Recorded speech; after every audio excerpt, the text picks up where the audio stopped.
ஹனுமன் ராமாயணத்துல ஒரு தன்னிகரற்ற இடத்தை பிடிச்சது யாருன்னு பாத்தீங்கன்னாக்கா ஆஞ்சநேயர். உடல், அறிவு, வலிமை, துணிச்சல், புகழ், ஆரோக்கியம், வாக்கு சாதுரியம், வீரம் ஆகிய அனைத்தும் பெற்ற ஒரு ஆகச்சிறந்த மனிதர். அப்படிப்பட்ட ஆஞ்சநேயரை அஷ்டாம்ச ஆஞ்சநேயர் அப்படின்னு கூப்பிடுவாங்க. காரணம், அவருக்கு 8 விதமான சிறப்புகள் அவர்கிட்ட இருக்கு அப்படிங்கிற ஒரு காரணம் தான். அந்த சிறப்புகள் என்னென்ன அப்படிங்கிறத 1 by 1 வரிசையா இப்ப நம்ம பார்க்க போறோம். ஓகேங்களா? நம்பர் 1, ஆஞ்சநேயருடைய வலதுகை தன்னை தேடி வரும் பக்தர்களின் பயத்தை போக்கி என்றும் அபய ஹஸ்தத்துடன் வரங்களை வாரி கொடுப்பது இதன் முதல் சிறப்பு. அஞ்சேல், எதற்கும் அஞ்சேல் அப்படின்னு அவர் கையை தூக்கி நிற்பார். அந்த வரத்தை நாம வாங்கும் போது நமக்கு எந்த பயமும் இருக்காது. இதுதான் முதல் சிறப்பு. ஓகேங்களா? 2வது சிறப்பு, ஒரு மனுஷனுடைய முதல் எதிரியான உள் எதிரி, தன்னுள் இருக்கும் எதிரி யாருன்னு பண்ண காமம், கோபம், பேராசை.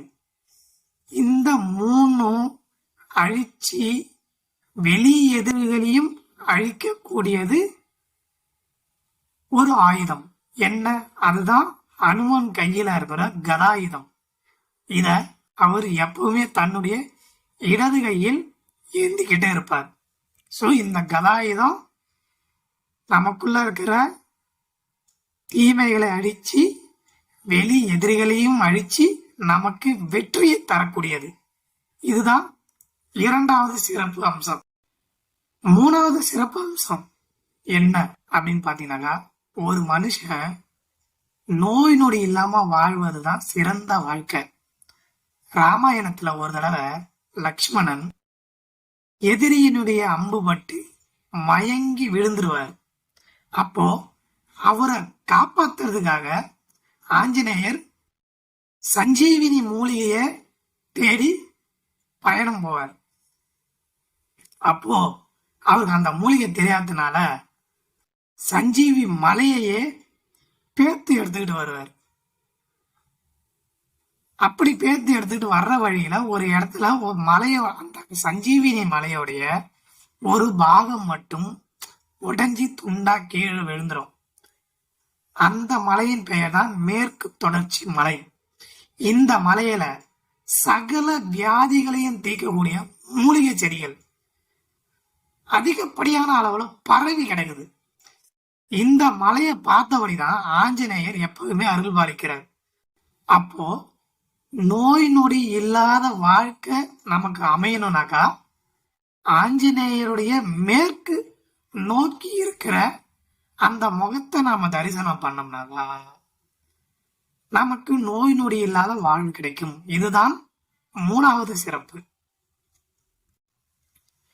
4வது சிறப்பு என்னன்னு பாத்தீங்கன்னாக்கா, தெற்கு திசைங்கிறது யம தர்ம ராஜனுடைய திசை. ஓகேங்களா? ஹனுமன் தெற்கு நோக்கிய கால்களை வணங்கி வழிபடுவதனால் மரண பயம் நீங்கி நீண்ட ஆயுள் நமக்கு அமையும். இதுதான் அனுமனோட 4வது சிறப்பு. அடுத்தது, அனுமனின் வாள் மிகவும் சிறப்பு பெற்ற ஒன்று. ஓகேங்களா? அந்த வாள்ல நவ கிரகங்களும் குடிகொண்டு இருக்கிறது. அதுலயும் அவருடைய வாள் வடக்கு நோக்கி அமைந்திருப்பது இன்னும் சிறப்பு. காரணம், வடக்கு திசை குபேர திசை அப்படின்னு சொல்லுவாங்க. இதனால் நமக்கு குபேரனின் அருளும் முழுமையாக கிடைக்கும். இது 5வது சிறப்பு. 6வது சிறப்பு, ஆலவாயன் சிவன் அம்சம்தான் 6வது சிறப்பு. ராமாயணத்துல ஒவ்வொரு கடவுள்களும் ஒவ்வொரு தேவர்களும் ஆளாளுக்கு ஒரு கதாபாத்திரம் ஏத்துட்டாங்க. அந்த அடிப்படையில ராமாயணத்துல ஆலவாயனான சிவன் ஏற்றுக்கொண்ட முக்கியமான கதாபாத்திரம் தான் இந்த ஆஞ்சநேயர், ஹனுமன்.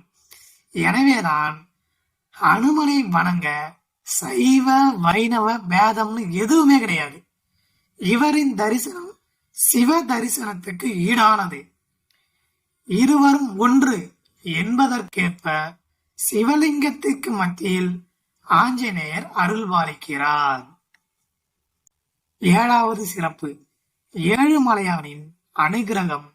எப்படி ஏழுமலையானின் இதயத்தில் மகாலட்சுமி இருந்து அருள்பாலிக்கிறாரோ அதே போன்றுதான் அனுமனின் வலது உள்ளங்கை மத்தியில் மகாலட்சுமி அமர்ந்து இருக்கிறாள். அஷ்டலட்சுமிகளின் அனுகிரகம் இதனால் நமக்கு கிடைக்கிறது. 8வது சிறப்பு, எரிகின்ற சூரியன் தான் அந்த 8வது சிறப்பு. அனுமனின் கண்கள் காலை நேரத்தில் எரிகின்ற சூரியனாகவும் மாலை நேரத்தில் குளுமை நிறைந்த சந்திரனாகவும் காட்சியளிக்கிறது. அனுமனின் பார்வையை தரிசிப்பவர்கள் அவர்களின் அனைத்து தோஷங்களையும் நீக்கி அருள் புரிவார் என்பதை உணரலாம். ஜெய் ஸ்ரீராம்.